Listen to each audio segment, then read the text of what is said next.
Niali college रे गोटे सभागृह नथिला। मु जेतेबेले नियाली कॉलेज प्रथम आसिली मु देखिली सभागृहटी नथिला। जहा मु आमर कॉलेज रो प्रिंसिपल महोदय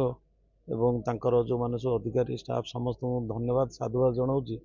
आउ ब्लॉक रो इंजीनियर मानू जहा समस्त गोटे मिसिकी जल्दी कामटा को सारी आज सभागृह उद्घाटन है। आउ कॉलेज जो भाव में अवहेलित भाव में पड़ी मत भी बड़ा आश्चर्य लगुच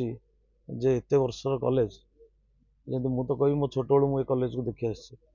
एत वर्षर कॉलेज किंतु एमती अवहेलित अवस्था पड़ी सेठी लेडीज हॉस्टेलटा सेमती मत सार कहते 15 वर्ष है माने कांथ उठी जाइए छात पड़नी। तो ये सब जिनस उन्नतिकरण काम हम मु निजे तो देखिकी जाऊँगी। आउ काम जहाँ जमी बाकी अच्छी कॉलेज रो सबू निर्धारित समय सर आमर शिक्षा मंत्री को लिखित आकार देवी जे नियाली कॉलेज को किमिति उन्नति करा आउ निश्चित भाव में उन्नति हम। सरपंच आमर जो लिपु अच्छी तार प्रचेषार तेणु नुआगाँ पंचायत रे जहाँ जहाँ कम भी बाकी अच्छी बहुत कम करार अच्छी से कम कंप्लीट हम किंतु मत सरपंच जहाँ कहते जे किसी लोक कम कर दौना कि वार्ड रे तेणु मु सरपंच को कही से काम करेंगे। जदि किए विरोध कला ताले निश्चित भाव में आईन अनुसार निश्चित भाव से दंड पाइबे। ना किए कौन कौ विधायक कौन कले मुझे कथा कहीपरि किंतु यहाँ गोटे नियाली दुख नियाली गोटे हेडक्वार्टर नियाली ना रे निर्वाचन मंडली होती नियाली ब्लॉक सब पुरातन ब्लॉक एठी कॉलेज गोटे है कि एमती अवहेलित कई अणदेखा कहीं कहीपरि किंतु आपण को आज मुझे कहूँ वर्ष भितर देखिए से लेडीज हॉस्टेल तैयारी होती सब जिन निश्चित भाव आप देखिए सब हम एवं सभागृहटा गोटे अभाव को पूरण कला कौन सी कॉलेज पिलांकर हो कौन सी गोटे किए आसिले कॉलेज अतिथि हो कि कौन जिन गोटे सभागृह नाला कौटे फेरवेल देवा हो बहुत जिन कॉलेज रोचे जो सभागृह निहाती आवश्यक रोचे सभागृहटा नाला आज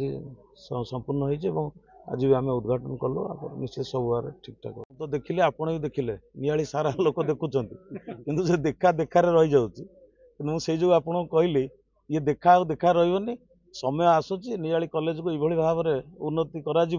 समस्ते नियाली कॉलेज विषय ही आलोचना करेंगे। मु डॉक्टर विनोद बिहारी दास प्रिंसिपल नियाली कॉलेज यह जो 5T कार्यक्रम अंतर्गत आम महाविद्यालय 1 कोटी टंका अनुदान पाइथिला तार कार्यनिर्वाही थे आमर ब्लॉक अधिकारी एवं इतवसर से आमर जो कॉन्फ्रेंस हॉल एवं गोटे स्मार्ट क्लासरूम जदियो स्मार्ट क्लासरूम रे कौन स्मार्ट आसवाबपत्र है ना केवल घरटी काम सरी आज माननीय विधायक नियाली ताकू उन्मोचन करछंती आउ से मो पाखे जहाँ खबर अच्छी पाखापाखि 70 लाख टका खर्च होती और अवशिष्ट 30 लाख टका काम वर्तमान कॉलेज रे कैंपस रे जारी रही ऑडिटोरियम स्मार्ट जो श्रेणी गृह दीटा केते टका टोटल 70 लाख टका बोली मो पाखे खबर अच्छी केते प्रॉफिट पाइबो कॉलेज जो दीटा कॉलेज रे प्रॉफिट के लॉस नाही कारण कार्यनिर्वाही कॉलेज नुहे कार्यनिर्वाही होचंदी ब्लॉक अधिकारी नहीं नहीं आपण जो दीटा श्रेणी पाइले निश्चित निश्चित भाव में एते संदेह अछि कि कॉलेज रो कोनोसी प्रकार कार्यक्रम आम कला बेलू आमको अनेक पैसा देकी स्टेज करबा पड़ुथिला बर्तमान केवल एनुअल फंक्शन छाड़ देला समस्त कार्यक्रम आम कॉन्फ्रेंस हॉल रे हे परिबो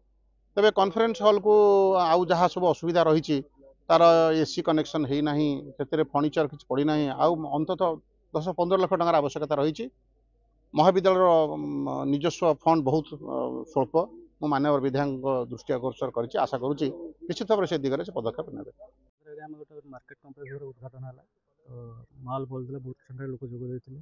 तो विधायक बहुत खुशी आउे विधायक से कम सारिकी ये नियाली कॉलेज गोटे कॉन्फ्रेंस हॉलटा उद्घाटन कले